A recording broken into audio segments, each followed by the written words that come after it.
இப்படி உட்காருங்க. உட்காருங்க.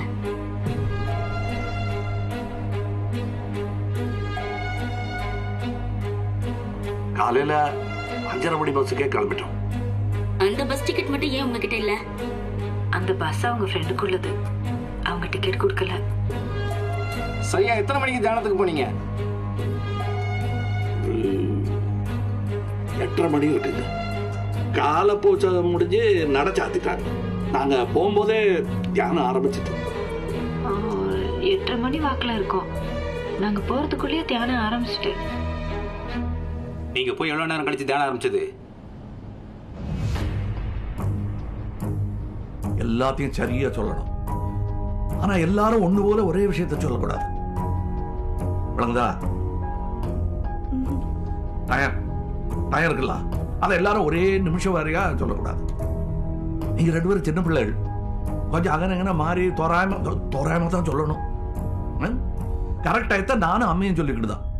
என்ன டைம் சரியா தெரியல.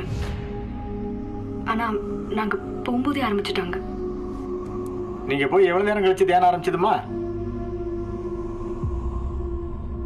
புரட்டி மாத்தி மாத்தி கேள்வி பண்ணுவோம்.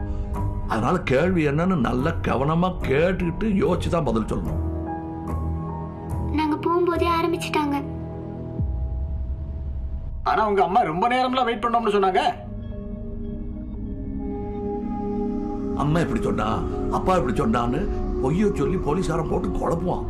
அதை நம்பி நீ சொன்னதை மாத்தி சொல்லிடக்கூடாது. இல்ல, நாங்க போறதுக்கு முன்னாடியே தியானம் ஆரம்பிச்சிட்டாங்க.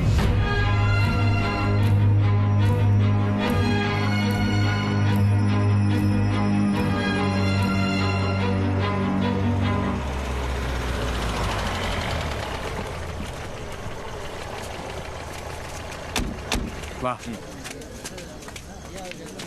என்ன சுலமன் பாய், என்ன நடக்கீங்க? ஒண்ணும் புரியலையா? உள்ள விட மாட்டேங்க. கேட்ட ஏன் விட மாட்டேங்க? பாக்கணும்ல. ஏய், சேம்பி யார் தெரியுமா? என் மருமக, மக மாப்பிள துறையா. யாரா இருந்தா போங்க. எப்படி சொல்ல எப்படியா?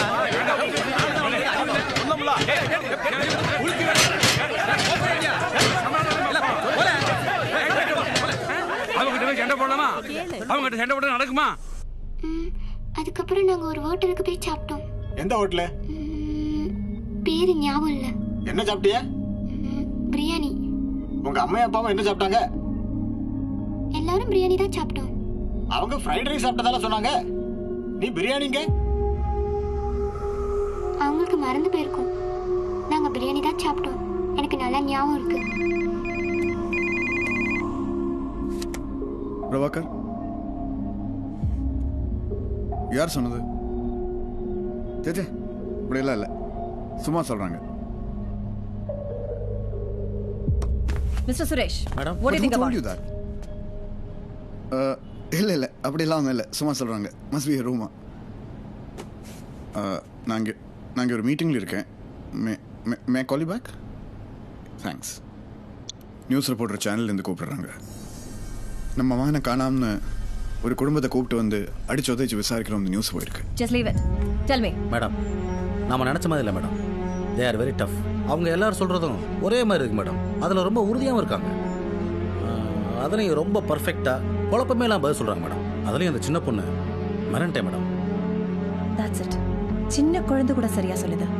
அந்த அளவுக்கு பர்ஃபெக்டா இருக்கிறதுலையே என்னமோ தப்பா தெரியல மேடம். எனக்கும் ஆரம்பத்துலேருந்து உதைக்கிறது அந்த பர்ஃபெக்ஷன் தான் மேடம். இந்த அளவுக்கு எங்கேயும் பார்த்ததில்ல மேடம். அவங்க சொல்றது உண்மையா இருந்தா அந்த பர்ஃபெக்ஷன் சரிதானே? இவருக்கு தப்பா தோணிக்கலாம்ல? நோ பிரபா, ஒரு விஷயம் உறுதி. They know something about Varun.